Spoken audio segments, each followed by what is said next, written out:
All right, cheers. This is a screencast about using Audacity to make an MP3 to use for your podcast. So, first thing you want to do is make sure that you have Audacity on your launch pad. It should look like this. If you don't have it, you want to go to self-service, open it up, go to your applications. You can type in Audacity up here. It should be here. You need both types because you need to be able to make an MP3, and this is the one you use to make an MP3. So make sure you install both of those. Once you've done that, then you're simply going to go in and open Audacity. Audacity is a piece of cake. It's so easy to utilize. Get rid of that. And, oh, it's covering me up. Well, let's just put this here so that you can still see my pretty face. Okay, so you'll probably hook in a microphone into the side of your computer, into that port on the side, on either side, so that you can utilize that and get good sound. I'm not going to do that right now. But let's say I've got my script in front of me, and I'm going to want to begin recording, so I'm going to find a quiet spot.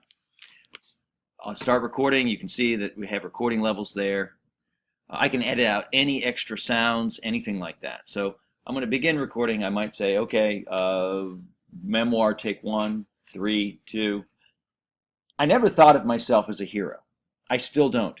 However, there are times when I surprise even myself. This was one of those times. I had moved to New York City early in the oh my goodness, I messed up. Holy Moses, what do I do? Well, here's what I can do. I hit stop, and I can actually go in. This was one of those times. I had moved to New York City early in the oh, look there. There's where the accident was. So what I can do is I can just click on this. I can highlight all that. I go over, I hit delete, get rid of it. Then I can get this all set right here, ready to go.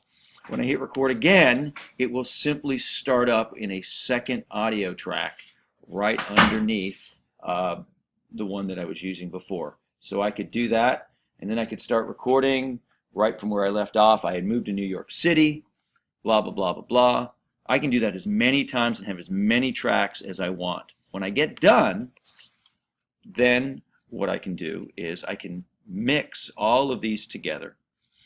I can cut them, so if I find a part that's not working quite right, it's like, oh, I didn't like that part, that was where I messed up, or I didn't have anything that I was saying, I was just saying 3, 2, 1, I can get rid of that, and then, those times, the one that I was using before. So I could do that, and then I could start recording, boom, here, find recording, get ready, boom, and now this was one of those times, right from where I left off. I had moved to New York City, and I can edit it all together. When I get done, I just go up to the very top to File, and I can go to Export Audio,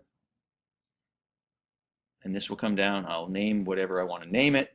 I make sure it's an MP3 file, so I'm going to name this Test. I'm going to put it in my music. I hit Save. It says your tracks will be mixed down to 2 stereo channels. Is that okay? I hit OK. I get this. If I want to type in any of this, I can, but if not, I just hit OK, and it will turn it into an MP3 file.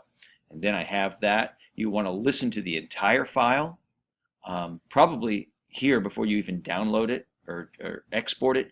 Make sure there aren't any mistakes. Make sure there aren't any pops or any breaks. If there are, you can always, edit those out, delete that out, tighten everything up, make it sound beautiful, wonderful, lovely. And then once you have an MP3 that is as perfect can be, you're going to give that to me on a thumb drive so that I can load it into the podcast. Alrighty? Good luck.